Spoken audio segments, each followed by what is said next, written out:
High, আমার চ্যানেলে আবার সবাইকে স্বাগত জানাচ্ছি। বড়দের আশীর্বাদ, ছোটদের ভালোবাসা নিয়ে শুরু করছি। এখন আমি করছি রাতের রান্না। তো ভাবছেন এটা কি? এটা হচ্ছে একটা আলু। আমাদের ওখানে যেমন ছোট ছোট আলু পাওয়া যায় নতুন আলু ওঠার পর, তো এটা হচ্ছে সেই আলুরই লাল আলু। তো এটা যাদের ডায়াবেটিস আছে তাদের জন্য খুব ভালো। এই আলুটা খুবই ভালো খাওয়া। তো এই আলুটা আমি আগে সেদ্ধ করে নেবো। এই আলুটা আমি ফ্রাই বানাবো। আগে সেদ্ধ করে নেব, তারপরে আমি এই আলুটাকে হালকা স্যালো ফ্রাই করব। খুবই খেতে টেস্টি হয় আলুটা। দাঁড়া, এই আলুটা আগে সেদ্ধ করতে বসিয়ে দিই, তারপর কী করছি দেখাবো। আগে আলুটা সেদ্ধ করে নিই।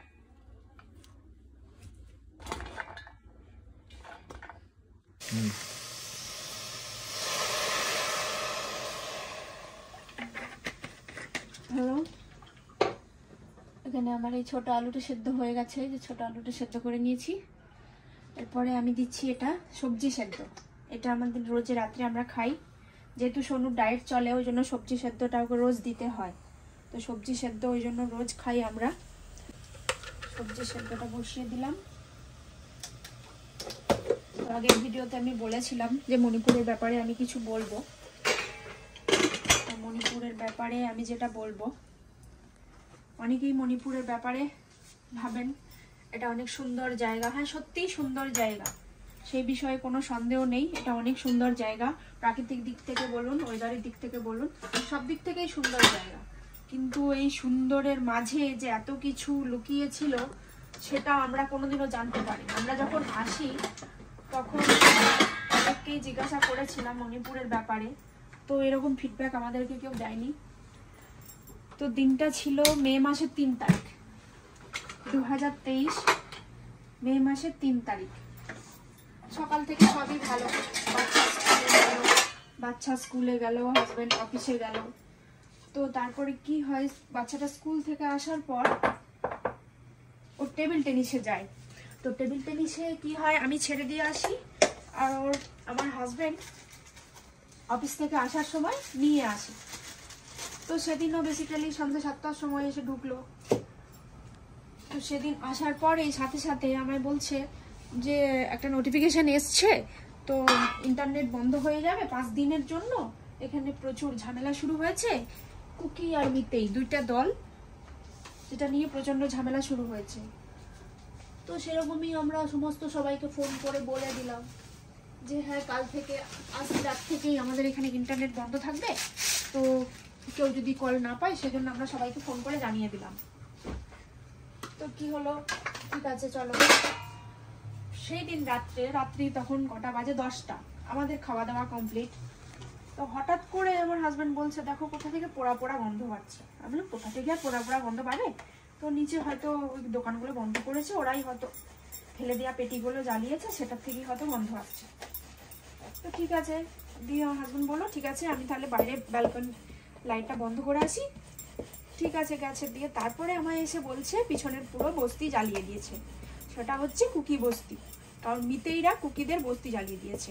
মিতেই মনে হচ্ছে মণিপুরের লোকাল যারা, তারা হচ্ছে মিতেই, আর কুকি হচ্ছে যারা বার্মার মিজো, তাদেরকে কুকি বলা হয়। ওরা এখানে বার্মা থেকে উঠে এসে এখানে বসবাস করছে, তো তাদেরকে কুকি বলে। সে রাত্রে প্রচন্ড মানে পুরো বস্তি জ্বালিয়ে দিয়েছে। আমরা তো পুরো ভয়ে আমরা সারা রাত ঘুমাতে পারিনি। আর প্রচন্ড মানে জ্বালানো গন্ধ। তো সেই রাতটা একটু কোনো রকমে কাটানো হলো। পরের দিন সকাল থেকে আবার শুরু হয়েছে এখানে ঝামেলা, ওখানে গাড়ি জ্বালানো। সেই থেকেই চলছিল কন্টিনিউয়াস ইন্টারনেট বন্ধ। টানা 6 মাস এখানে ইন্টারনেট ছিল না। তো অনেক ভিডিওই ভাইরাল হয়েছে, আপনারা দেখেছেন। অনেকেই বলেছেন যে মণিপুর এত বাজে জায়গা, এত বাজে কেন, মোদিজি কিছু করছেন না কেন। আমিও জানি না মোদিজি কেন কিছু করছেন না, কিন্তু সেটা তো আমি বলতে পারবো না। কিন্তু তাও এখানে করাটা অনেকটা চাপের ব্যাপার। যারা বলছেন যে হ্যাঁ কেন করছে না, অনেকেই হয়তো ভাবছেন এটা আর এমন কি ব্যাপার, এ তো এমনিতেই করে দেওয়া যায়। কিন্তু যারা এখানে থাকে তারা সিচুয়েশনটা বুঝতে পারে কতটা হার্ড ব্যাপারটা করাটা। একটা একটা মিনিস্টারের ক্ষেত্রে। এখানে মিনিস্টারদের কোনো পাওয়ার নেই, এখানে পুরোটাই কন্ট্রোল করে ওই দুই জাতি, ঠিক আছে? তো এখানে মিনিস্টারদের কিছু করার থাকে না। থানার যে পুলিশ, থানার পুলিশও প্রোটেকশন নিয়ে বসে থাকে, সিআরপিএফ এর প্রোটেকশন থাকে থানাতে। তো আমরা তো সাধারণ মানুষ, কি আর করা যাবে। তো এইভাবেই থাকতে হয় আমাদেরকে। প্রত্যেকটা দিন আমাদের টেনশনে কাটে। বাচ্চা স্কুলে যায়, প্রচন্ড টেনশন হয়, কারণ এখানে যখন খুশি যা খুশি হতে পারে। আর বন্ধ তো লেগেই থাকে, রোজের বন্ধ। কিছু হলেই আগে কারফিউ দিয়ে দেয়, সব বন্ধ হয়ে যায়, স্কুল কলেজ সব বন্ধ হয়ে যায়। তো এইভাবেই আমাদের দিন চলতে থাকে। আমরাও এখনো ঘরবন্দি, আমরা কিছু করতে পারছি না। আর এখানে ট্রান্সপোর্ট অবস্থা বলতে শুধু ফ্লাইট ছাড়া আপনি কোথা থেকে যাওয়া আসা করতে পারবেন না। আর এখন ফ্লাইটের ফেয়ার প্রচুর বেড়ে গেছে, সেহেতু এখান থেকে কোথাও যাওয়াটাও আমাদের খুব ডিফিকাল্ট হয়ে যাচ্ছে, কোথাও যেতে পারছি না। কি আর করা যাবে, খুবই খারাপ, এখনো পর্যন্ত সিচুয়েশন খুবই খারাপ। গত 24 তারিখে মিটিং ছিল, তো আরামবাই গ্রুপরা ডেকেছিল মিটিং। তো যতদূর শোনা যাচ্ছে 15 দিন টাইম দিয়েছে।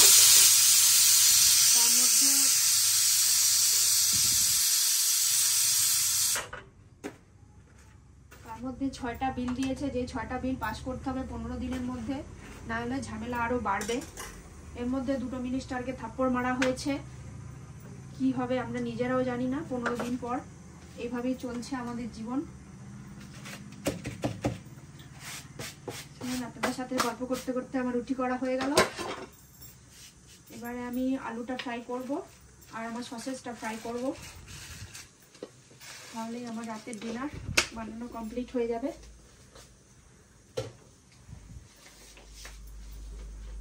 তো এখন আমি সবাইকে মানা করব মণিপুর না আসতে।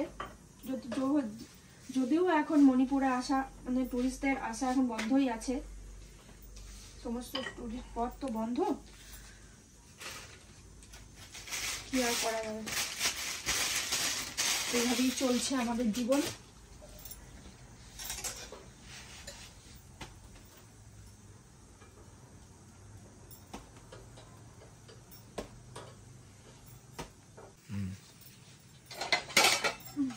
এবারে আমি আমার আলুটা আর সসেজটা একটু স্যালো ফ্রাই করে নেবো।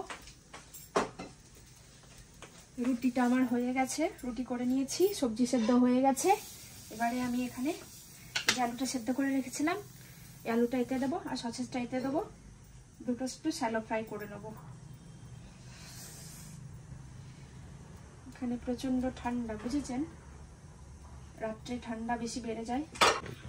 এখন 11 ডিগ্রির মতো আছে। যতক্ষণ সূর্যটা থাকে, সূর্যটা থাকা পর্যন্ত ঠান্ডাটা একটু কম থাকে।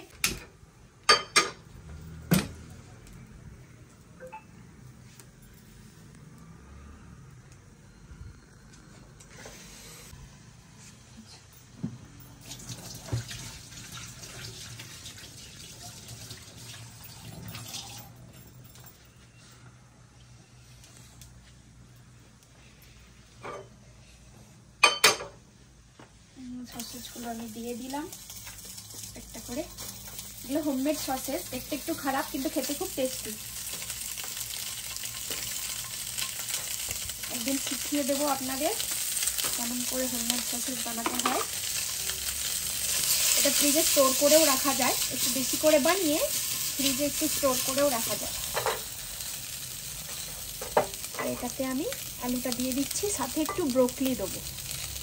আমি সবজি সেদ্ধ করে ব্রোকলিটা দিইনি, কারণ ব্রোকলি সেদ্ধ হয়ে গেলে কিন্তু খেতে ভালো লাগে না। এই জন্য ব্রোকলি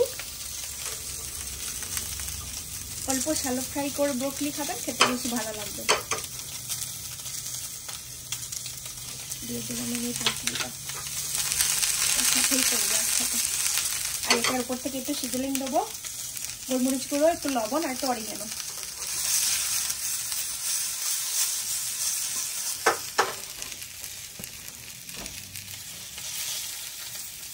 আমরা রাত্রে তাড়াতাড়ি ডিনার করে নিই, 8টার মধ্যেই আমাদের ডিনার হয়ে যায়, ডিনার কমপ্লিট হয়ে যায়।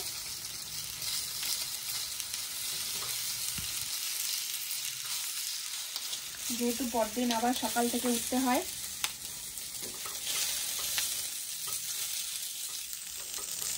কারণ আমার হাজব্যান্ডের সকাল 5:30টায় ব্রেকফাস্ট থাকে, 6টার থেকে জিম থাকে, তো সেই জন্য আমাদের তাড়াতাড়ি শুয়ে পড়তে হয়।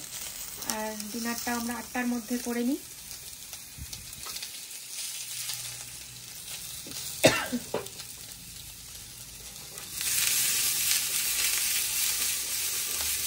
এই আলুটা, এটা এখানে লাল পাওয়া যায়, আমাদের ওখানে নতুন আলুর সাথে যে ছোট আলুটা পাওয়া যায়, একদম ছোট ছোট আলু, যেটা দিয়ে অনেকে টক বানিয়ে খান, তো সেই আলুটা দিয়েও এই আলু ভাজাটা করে খেতে পারেন, ভালো হবে খেতে।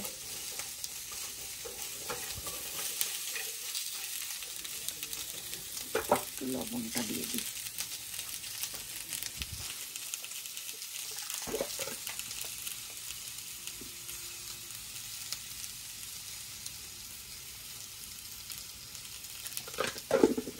লবণ দিলাম, একটু গোলমরিচ গুঁড়ো দেবো,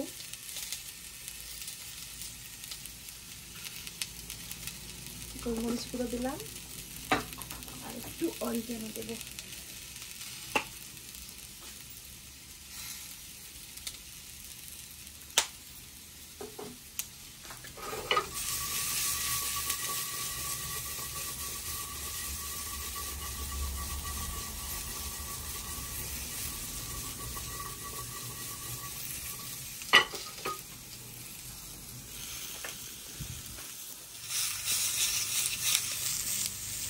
এটা হয়ে গেলেই আমাদের রাতের ডিনার কমপ্লিট হয়ে যাবে।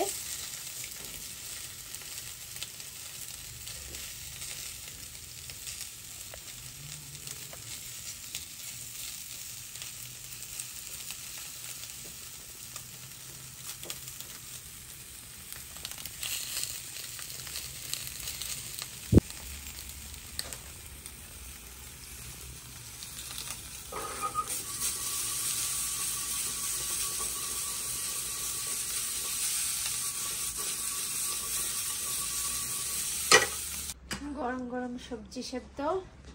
এই সবজি সেদ্ধটাই সব রকম সবজি দিয়ে আমি বানাই, পালং শাক, গাজর, বিনস, সিম, মিষ্টি আলু, যা সবজি বাজারে পাওয়া যায় আমি সমস্ত সবজি এটার মধ্যে দিই। সবজি সেদ্ধটা খুব ভালো জিনিস, এটা অবশ্যই ডায়েটে প্রত্যেকদিন রাখা উচিত। আপনারা সবাই খেতে পারেন, খেতে খুব একটা বাজে হয় না। অনেকেই হয়তো ভাববেন যে সবজি সেদ্ধ খেতে খুব বাজে হবে, কিন্তু এটা একদমই খেতে বাজে না, বেশ ভালো লাগে খেতে। এই যে আমার ছোট আলু ভাজাটা, আর এই যে আমার সসেজ। শোনো, তুমি বসে দাও, আমি তোমার খেতে দিয়ে দিই। এখন আমরা সবাই ডিনার করে নেবো একসাথে।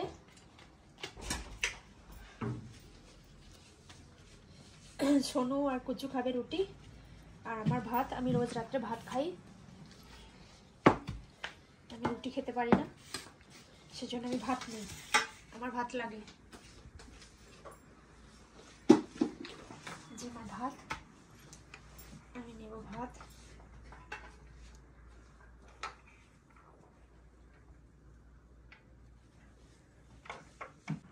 তো আমরা ডিনার নিয়ে বসে গেছি, আমাদের ডিনার শুরু হয়ে গেছে। আপনারাও আপনাদের ডিনারটা তাড়াতাড়ি করে নেন আর ঠান্ডাটাকে এনজয় করুন। এখানে প্রচন্ড ঠান্ডা, রাত্রে আরো ঠান্ডা বাড়বে, তো আমরা তাড়াতাড়ি গুড নাইট করে দিচ্ছি। তো আজকের মতো এখানেই শেষ করছি, টাটা বাই। ফিরবো আবার নতুন ব্লগ নিয়ে, ততক্ষণ পর্যন্ত আপনারা সুস্থ থাকুন, ভালো থাকুন, সবাই মিলে হাসি খুশি থাকুন। টাটা।